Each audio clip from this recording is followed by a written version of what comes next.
We get a lot of stats coming out of the war in Ukraine, but we seldom get an in-depth look at those fighting it, especially on the Air Force side of the house. Daria Shilshenko, a reporter for the Kyiv Independent, recently wrote about one Ukrainian pilot who made the ultimate sacrifice while trying to save civilian lives during an attack mission.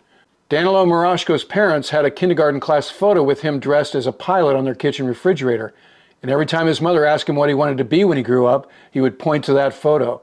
So it was no surprise when in 2013, Danylo entered the Ivan Kozydub University of the Air Force in Kharkiv and started on the path to becoming a military pilot. After he was awarded his Ukrainian Air Force wings, he was assigned to the Mykolaiv-based 299th Tactical Aviation Brigade, flying the Su-25 attack aircraft, NATO codename Frogfoot.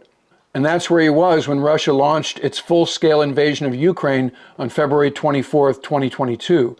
He flew combat sorties regularly until late March, when he was allowed to head home to Nizhyn. Before he got there, he called his girlfriend Daria and hinted that he had a question he wanted to ask her. Naturally, she knew what he meant. "My mother made a dress for me for 3 days," Daria said. "We met near my house and he kneeled and he popped the question. We went to the village registry office and got married the next day."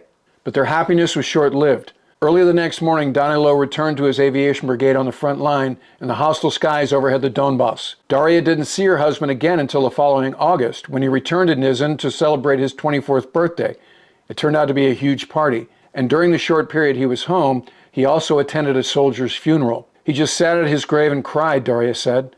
He was never ashamed to cry. During another short leave period in late December of 2022, Danylo mentioned that he was excited he would be among the first to fly the NATO-supplied F-16s rumors suggested the Ukrainian Air Force might be getting. In anticipation of receiving the fighters, he began studying English so the training would come to him quickly. That visit would be the last time Daria would see her husband. By late January of this year, Danylo had flown 140 combat sorties since the beginning of Russia's full-scale war on February 24, 2022. He was credited by government sources with taking out nearly 600 Russian soldiers and destroying more than 150 Russian armored vehicles and cars and 30 fuel tanks. For his efforts, he received the Steel Cross from President Zelensky.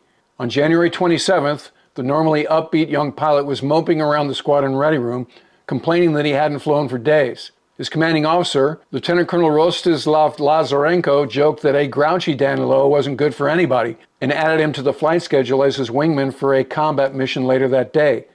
The two Su-25s were in the skies above the Donetsk Oblast, rolling in on a target when a missile launched from a Russian fighter hit Danylo's jet. He immediately lost engine power but had hydraulics, so he could still steer the airplane. He saw he was headed for Kabalkivka, a town with a pre-war population of over 4,000 residents. "Eject," his flight lead called over the radio to him. "Eject, Danylo, eject." "I'm turning away from the houses," Danylo replied. But as he maneuvered his jet away from the village, he lost a lot of altitude, so much so that when he finally pulled the ejection handle, he was out of the envelope. His parachute didn't have time to open. Danylo's 141st combat sortie was his last. When Daria got word that her husband had died, officials also told her that when he crashed, there was a large group of Shabalkivka residents gathered outside in the village square receiving humanitarian aid. Had Danylo not steered his attack jet away from the village, loss of civilian life could have been high. "My husband was a hero," Daria says. "He would never forgive himself if someone died when he could have saved them." Danylo was posthumously promoted to major. He was buried in his hometown of Nizhyn on January 30th. All right, that'll do it for this episode. If you're not already a subscriber, click the button and ring the bell so you don't miss anything.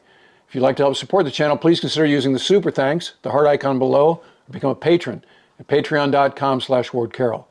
And in the meantime, I look forward to talking to you again very soon.